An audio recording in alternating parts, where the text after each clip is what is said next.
Water, an inorganic, transparent and odorless chemical substance that covers 70% of the known Earth's surface. It is the driving life force behind the carbon-based organisms that flourish on our Earth. It borders and separates our lands and collects and solidifies at the inner and outer regions of our flat, stationary realm. God should have sent a message to the inhabitants of Earth and been precise and told them to watch the water, to meditate on its function and natural laws, because in their time a great deception would be cast over them, like a cold shadow of an unknown, nefarious king. And maybe God did send this message in the form of a flood, but its truth was mythologized and buried, and the lie propagated in spite of it. Resting water does not curve and convex. The natural laws of a resting body of water insist that it takes the exact shape of the container it fills, and always finds and maintains a flat level. Resting water always rests flat, and watching the water when we sit at vantage points, when journeying above in planes, and before we take a sip from our drink, we must remember to never forget this law. Most of us instinctively understand the laws of water, and yet many continue their day-to-day willfully participating in the nonsensical, heliocentric hoax. But for us that know that our Earth is not a spinning planet in an infinite vacuum of space, the ones that have studied the sun diligently and realize that it is the sun that is moving and not the Earth, the ones that have plotted the illogical routes of flight paths on a globe model and concluded that the model is incorrect, the ones that know that the laws of density govern the rise and fall of objects and have studied vanishing points, the ones that have forsaken conventional telescopic lenses, pondered rainbows, sundogs, and the stars above us know that we reside within a dome firmament, and there exists water above us, and the ones that understand that our entire enclosed Earth system is governed by electromagnetism, frequency, and vibration that emanates from a central magnetic North Pole. We are the ones that scratch our heads and wonder how on earth we got in this heliocentric mess in the first place. And if meditating on the stars in the water beyond our firmament long enough, and on the electromagnetism, frequencies and vibrations that make them twinkle through so many shades of vibrant colors and geometric patterns, one might perhaps, just perhaps, ask, is there something more to electromagnetism? Something that has been missed or overlooked? Something untold or hidden? Electromagnetism is a fundamental force of Earth. The electromagnetic field takes the form of a torus in which all electromagnetism, frequency and vibration flows. A toroid is a revolving surface that takes the shape of a donut. Toroidal inductors and transformers are central to generating electric energy. There are many ways in which electromagnetism can be produced. We've looked at some before. We know that a magnetic field can produce electricity, and that electricity can produce a magnetic field. It works both ways.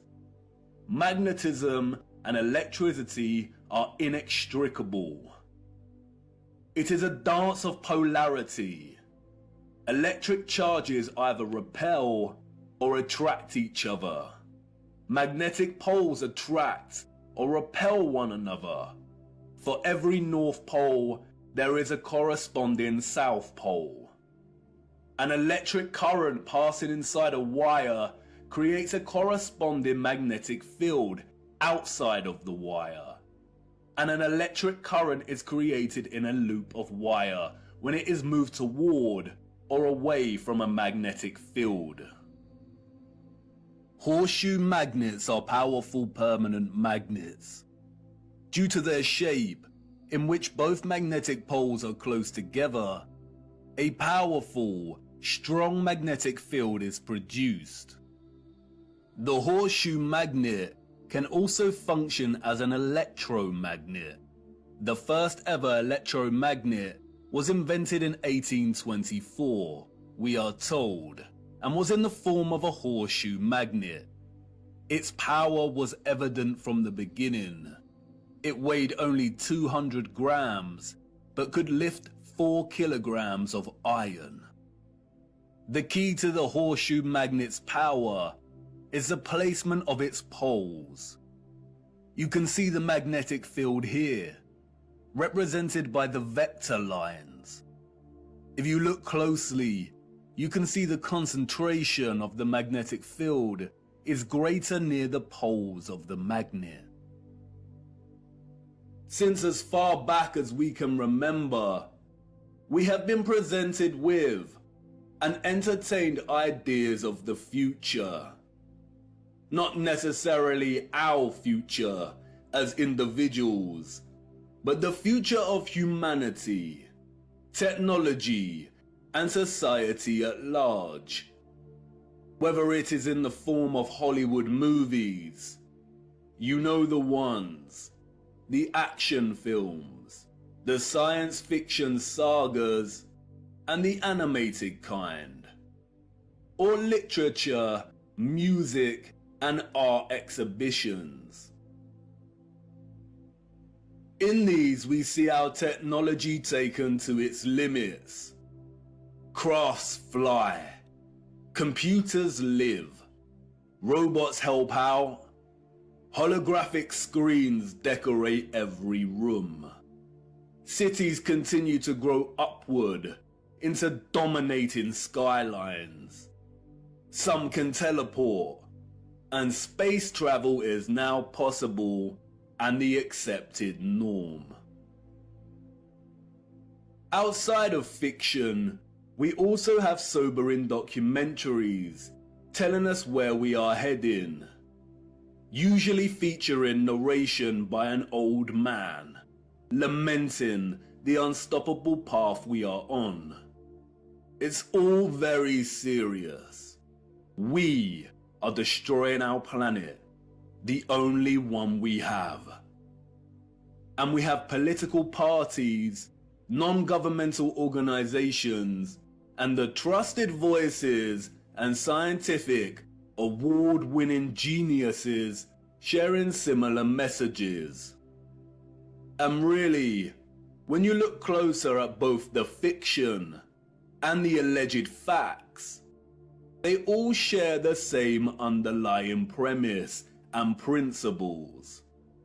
We are becoming so technologically advanced that the planet we reside on is no longer enough, or can no longer sustain our activity. The advanced artificial intelligence systems, the flying crafts, the breakthroughs in cloning and medical beds mean that the natural world has suffered as a consequence. And depending on the type of genre you are entertaining, the solution is either 1. For humanity to perish as a result, perhaps destroyed by the very artificial intelligence systems it created in the first place, or perhaps by a natural, lung-choking virus that has mutated and is sweeping the earth to restore natural balance. Or 2, for humans to say goodbye to their lonely little blue ball and head off into space in search of a new home. But you see, there is no globular planet, and there is no space, and therefore all visions of the future are purely fictional, and not particularly innocent. What we don't see emphasized in these visions of the future, however, is the potential of electromagnetism to transform all human life, technology, and society. Which is strange when you consider that all life, and the Earth itself, is impossible without electromagnetism. Why wouldn't visionaries want to explore this in more detail? Could it be that they are not allowed to? Could it be that they are afraid of something? Afraid of us connecting one too many dots, perhaps? And again, horseshoe magnets can act as powerful electromagnets. If a civilization was to advance technologically through the use of electromagnetism, then the horseshoe magnet would certainly have a tremendous role to play in that development. Yes, it certainly would. And it certainly did. The horseshoe magnet. The Arc de Triomphe. Yes, one of the most powerful electromagnets ever constructed.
Welcome to the future. Except it's the past.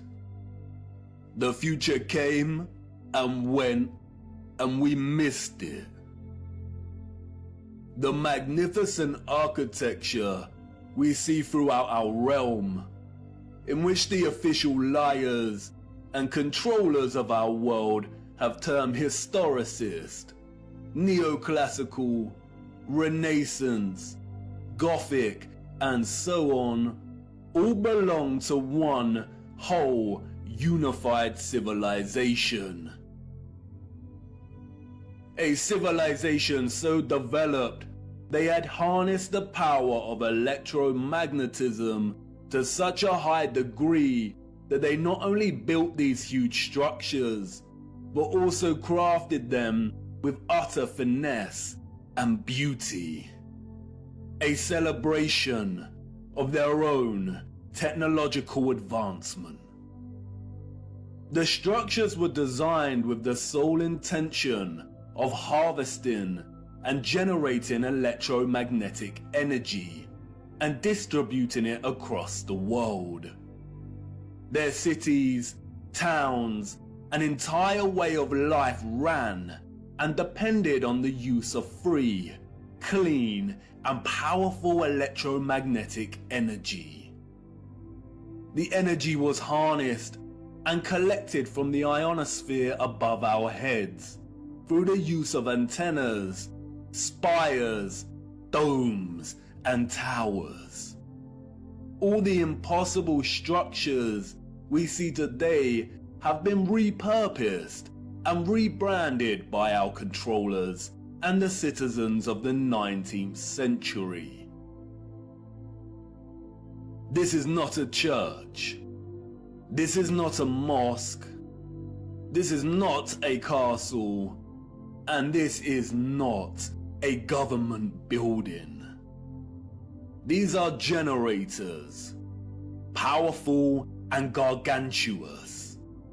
They would collect and generate the electromagnetic energy, which was then stored in huge power stations and distributed and redirected by sophisticated, advanced structures, one of which is the huge electromagnet, or what we've come to know as triumphal arches.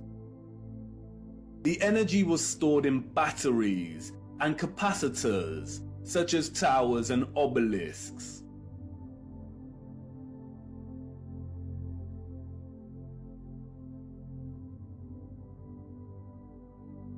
All cities were constructed across our realm in the form of one big, interconnected power grid, much like a huge computer motherboard.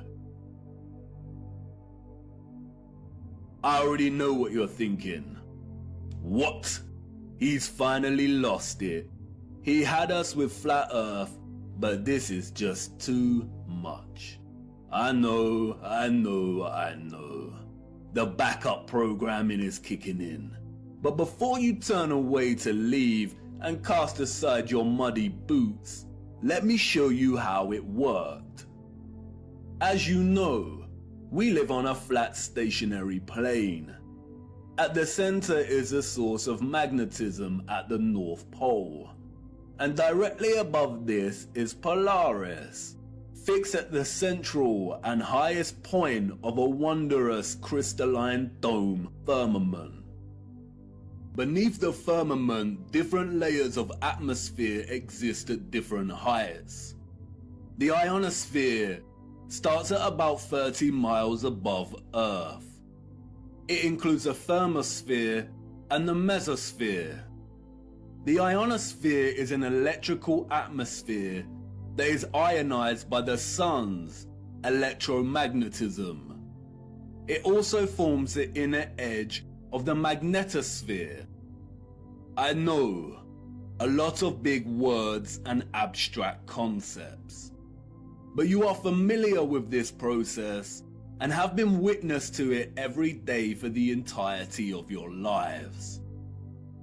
As you can see, The vials here contain molecular gases that are present in the atmosphere above us. When an electromagnetic source, such as a Tesla coil, is applied within close proximity of these gases, the coil's magnetic field ionizes or charges these gases, and the result is phosphorescent plasma. The gases become colorized. This is why our sky is primarily blue, because the sun's electromagnetic presence ionizes the atmosphere, and the result is colored plasma. When the sun is entering or exiting our region, or what the liars of the world call sunrise and sunset, we see a variety of color gradients due to its distance from the ionosphere above us. When the sun is no longer journeying above our region, the sky loses its color and we can see the stars in the firmament beyond. Although the official scientists designate the ionosphere as an atmospheric layer, it is actually an ethereal layer. Ether is the fabric or element that carries electromagnetism. It connects everything in our realm. It is the fabric that makes the sun and moon and their concentric journey above our disk possible in the first place. Ether is the mysterious fifth element. It connects everything electromagnetically through vibrational energy. It is the glue, the web, the driving force behind absolutely everything. The four other elements, air, fire, water, and earth, only exist because of the ether. They are expressions of ether's vibrations. Cymatics is a good example of ether's presence. The frequencies fed through the Chladni plate make the sand or salt form precise and complex geometric shapes. The higher the frequency, the more complex the geometric pattern. But what is the conduit that takes the frequency's vibrations and allows the sand to take such shape? That is the ether at work.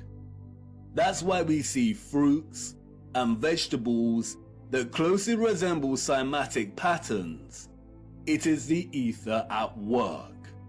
All matter is ethereal, and the shape and form of that matter are different expressions of the ether, determined by frequency and vibration. Ether is the bridge between electromagnetic frequency and vibrational energy and the form of matter itself. You could call it the Holy Spirit of God.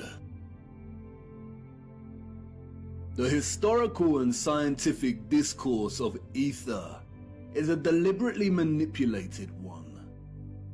The enemy introduced the truth only to discredit and subsequently bury it. Some of the alleged figures of the past have written on ether. The so-called Aristotle called it the fifth element. James Clerk Maxwell, the so-called father of electromagnetism, spoke of the ether, stating, "In several parts of this treatise, an attempt has been made to explain electromagnetic phenomena by means of mechanical action, transmitted from one body to another by means of a medium occupying the space between them. The undulatory theory of light also assumes the existence of a medium. We have now to show that the properties of the electromagnetic medium are identical with those of the luminiferous medium. The medium he refers to here is the ether. Albert Einstein and others successfully solidified the heliocentric model through fraudulent schools of scientific thought. But even Einstein could not deny the presence of ether. According to the general theory of relativity, space is endowed with physical qualities. In this sense, therefore, there exists an ether. According to the general theory of relativity, space without ether is unthinkable. For in such space there would not only be no propagation of light, but also no possibility of existence for the standards of space and time, measuring rods and clocks, nor therefore any space-time intervals in the physical sense. Even contemporary scientists, under the spell of heliocentrism, admit it is nonsensical to deny ether's existence. Today, the vacuum is recognized as a rich physical medium. A general theory of the vacuum is thus a theory of everything, a universal theory. It would be appropriate to call the vacuum ether once again. Returning to the ethereal ionosphere. As I said, this layer of ether above our heads is a constant sea of electromagnetism, and is responsible for the colored plasma above that we call the sky. The source of its electromagnetism is the sun. It is because of this ionized layer that we get ionospheric lightning in the form of sprites, which in turn influence the thunderstorms below. An ion is a particle, atom, or molecule with a net electrical charge. Electricity is a continuous flow of ions. The electrolytes in our body are ionized. Everything is connected by electromagnetism and the ether. Our highly developed and sophisticated historical ancestors not only understood the workings of the ionosphere and the ether, but they had developed methods to masterfully harvest it as a fuel to power the entire Earth. And while the exact process by which they were able to extract the ether is deliberately hidden from us and remains unknown, the structural remains that humanity has since repurposed and reused as architecture offer us many clues as to how it all worked. The evidence is everywhere for those with eyes to see, and once you see it, it becomes so glaringly obvious that you'll kick yourself for never noticing in the first place. The matter is very complex, and it would take time to really flesh out. So for now, let's have a closer look at some of these structures, and I will introduce some basic concepts. As we continue our journey, we will explore everything in more detail. We see them everywhere. On top of all these magnificent structures, towers, spires, and pinnacles that rise into piercing antennas. It was through these complex antennas that the ether was harvested.